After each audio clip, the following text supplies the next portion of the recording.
মধ্যপ্রাচ্যে ফের বড় ধরনের সংঘাতের সূচনা হলো। জর্ডানে মার্কিন বাহিনীর উপর আক্রমণের জবাবে ইরানকে খুব শক্ত আঘাত হানার হুঁশিয়ারি দিয়েছেন মার্কিন প্রেসিডেন্ট ডোনাল্ড ট্রাম্প।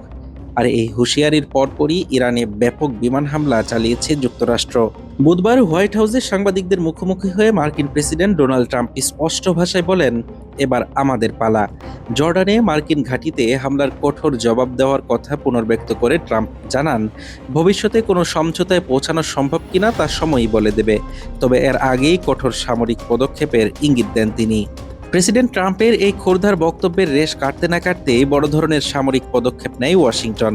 বৃহস্পতিবার ভোরে ইরান জুড়ে বড় ধরনের বিমান হামলা চালানোর কথা আনুষ্ঠানিকভাবে জানায় মার্কিন সেন্ট্রাল কমান্ড সেন্টকম।